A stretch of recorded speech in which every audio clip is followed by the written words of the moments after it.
Hi there, it's Mare.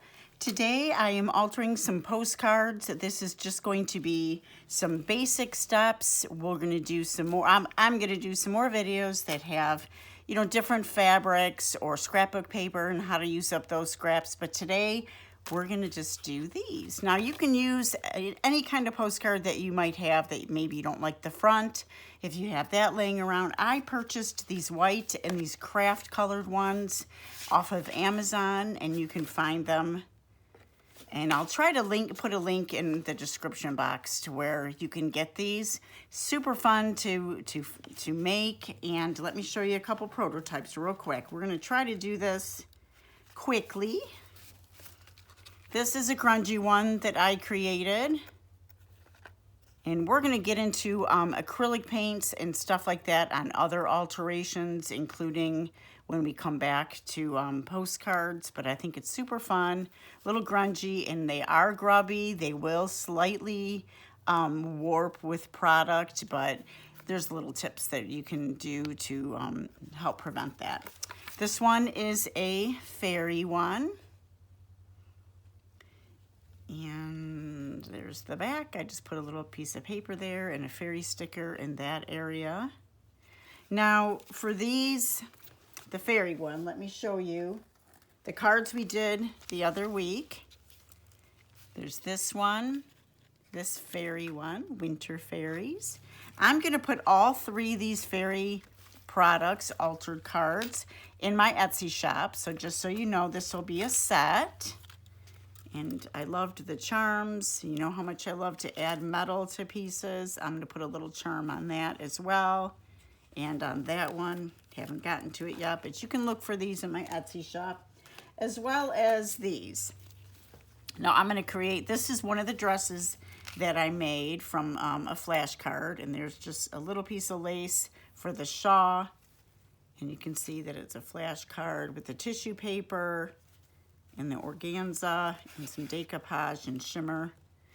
So that in this, here's the charms. I added little piece here in the corner. And I will put down where I got this digital. Her name is Loretta on there, so it has her name right there. Now I did have a book that had a vintage book that had the same image. It didn't have a name on it or anything, but I didn't scan it before I sold it, but it is in from a couple years ago. It's in the list for flip throughs. But anyway, I just love her, and I will put that in the description box. And let's see, I'll have to add one postcard to it, and that will be a set as well. So you can keep an eye out for that. Okay, supplies. So we're gonna try to do this. So you need your postcards, and we're just gonna grab one and put that aside. You will need some kind of background. Now I just pulled some scraps, little pieces, anything that has prints on them, that would be good. You can use stamps, you can use stencils. We're gonna be playing with paints on another video too, but these are good for backgrounds as well. Just to build those layers up, you're gonna need some, I'm going to use some StazOn inks, some Distress Oxides or your favorite inks for around the edges. This is my little pad to dip my finger in for when I use our Stabilos, Stabilo All, and those you can get on Amazon as well. You're going to need some form of focal point. I just pulled these. I'm not great at fussy cutting, but I did do some fussy cutting. So I keep just a tin of these and put some images in there when I get a chance. Some gesso. Now on this one, I use some black and a little bit of white at the end. So this is black gesso. This is the one that I use, the heavier gesso. And this is super heavy gesso by Liquitex. This is my go-to, but I have made my own in the past, and I did put that, I think, in a video before. So that's some Mod Podge, your favorite glue, because sometimes I just use to put down things, I just use some regular glue and put the Mod Podge is important for on top. A palette knife, some sprays, some inks that you can add water to, or you can just use your favorite paint and water it down. That works too. I have some liquid acrylics. This is burnt sienna. I also have the Liquitex, which this one's almost gone. And you would think from using it it's almost gone, but I did not put the cap on tight one day and it created a mess. And just some applicators, sponges, and I always put a little tray next to me, like my sandpaper, a little used up little gift card that's no longer active. You can buy these, and if you don't work on clays, I like these for clay. It really flattens it out when it's in the mold, and this is by Bondo. I believe it came as a 3 or 4 set, so I won't be using these to spread anything or move anything around, but you can use any kind of scraper, any kind of card. It'll become more important when we get to paints and overlays. I like to use this for my edges to rough them up. And some of my favorite things are Posca pens, but you can use Sharpies if you want to do any kind of outlining, just different stuff like that. So we're gonna put that aside. I did pull some stamps, just different stamps to add that extra layer. And I like these as well. And a script stamp, another script stamp, because I use this one all the time. Okay, so let's get started. So we're gonna put that one aside. And let's start with this. So all you're gonna do is take your pieces. You can rip them, do whatever you like, and I like just to get them put on like this. I don't know what it is. I don't really care for the lines and some of that stuff, like the red and blue, but I don't know why that bugs me, but it does sometimes. Okay, so we're gonna flip it over, and just for the sake of quickness, I'll use a little Mod Podge.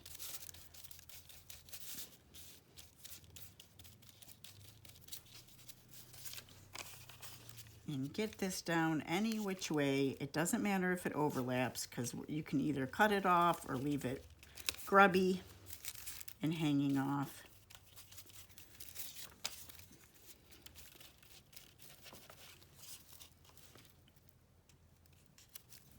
And we're gonna go like this and just get a nice coat of Mod Podge on the top. Fill up your card. Now, if you wanna do the scrapbook now, you can do scrapbook paper, you can do color, you can do all of that. But for today, I'm not going to. There's so many different techniques out there. This is just what I do. This is just one of my ways of doing it, and I'm inspired by many mixed media artists out there. And I will put I'll put my favorites that that I watch in the description box. Okay, so we're to that point. So let that dry. So this one's dry, and then we're just gonna get our ink down.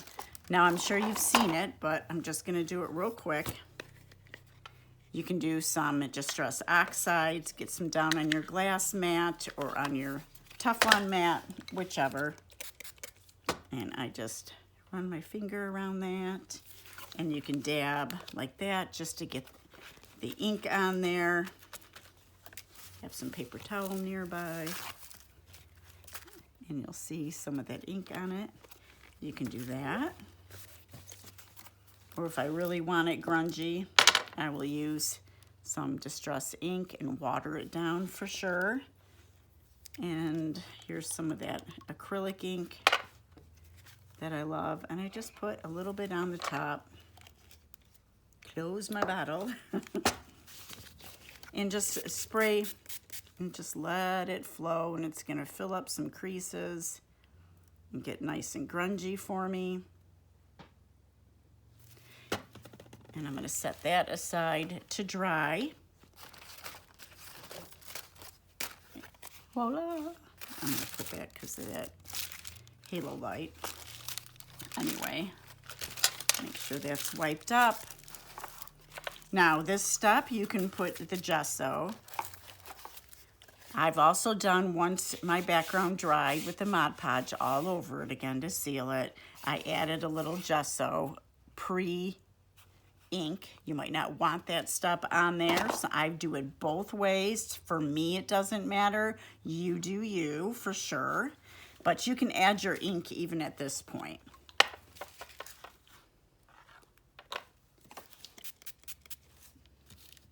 And it's just gonna give it a little bit of a different look because you have the gesso on first. But for me, I'm just gonna move it around with my finger like that. It doesn't really make a difference to me. So we're gonna pretend we're at the gesso step with this one, which we are because all that dried. And if I wanted to add a little gesso, I would, but we're gonna add right now a little bit, another texture. I'm gonna get my stays on and just put a little bit here and there.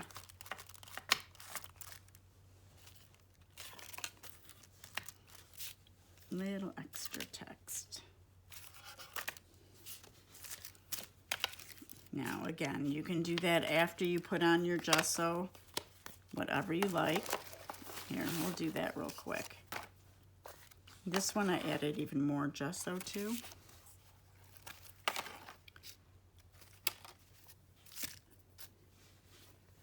And I'm just using black. So you can see this is a font, but you can use, I have roses set off to the side. It just depends on what theme I'm going for, what look I'm going for. Okay, put my little cap back on. What are we at, 11? Okay, we can do this. I'm gonna try to keep it quick. And then once that fully dries, which shouldn't be long, I will go ahead and ink that up. So for this, I got my palette knife. This is the shape that I like. And I just butter it, you know? Go over, I like making a semi-V shape. Scrape it down. Go over, sometimes I just go over the seams or the edges. And if there's spots that I need a little extra smokiness to, I'm gonna grab some of that and go over it. And I'm not afraid that once I get my focal point on, I can go and add a little bit here and there where I need it. And we're gonna let that dry. Close up my gesso.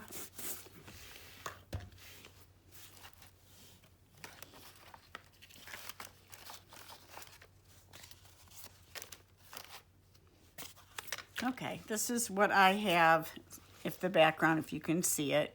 So I have that layer, the background layer, and put my Mod Podge on top of it. I added just a little bit of roses there. I added a little bit of gesso, added a little blue to my gesso, which you can add a little bit of paint off to the side and mix it in there. I just wanted that grayish, bluish look. And I love how it turned out. And yes, they're gonna be a little warped, little gesso on that. I love that. I am good with that. So let me put down, oh, I also used a package. Isn't that pretty for a background? Just added a little script stamp. I think this was a Lavina stamp. It's, you know, the packaging that it comes in. I love doing that. Let me grab one. Like so. No, that one doesn't have the gesso on it. You know what? We'll do this.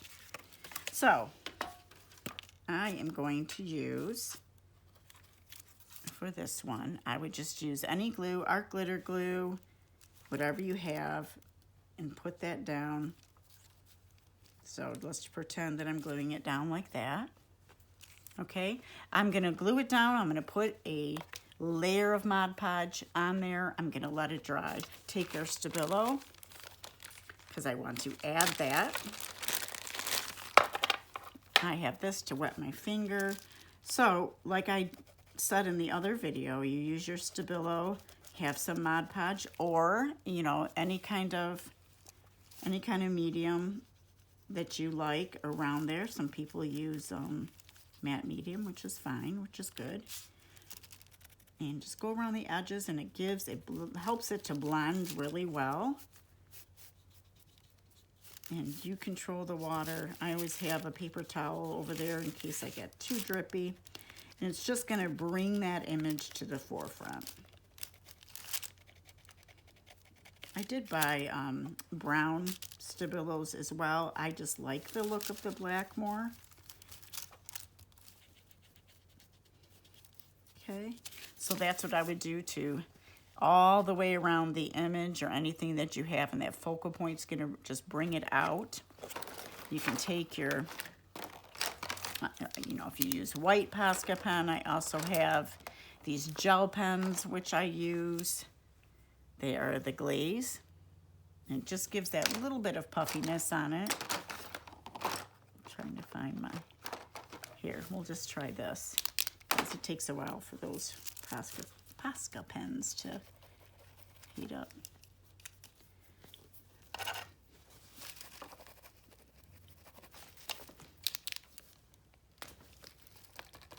Okay, actually, this is gonna work. So I already did dots on one, but if you wanted to go through and do like an edge, and edging like little digits, you can do that to bring it forward. I probably won't with this one. I haven't decided yet what I'm gonna do. And we're just gonna go even around the edges with our Stabilo.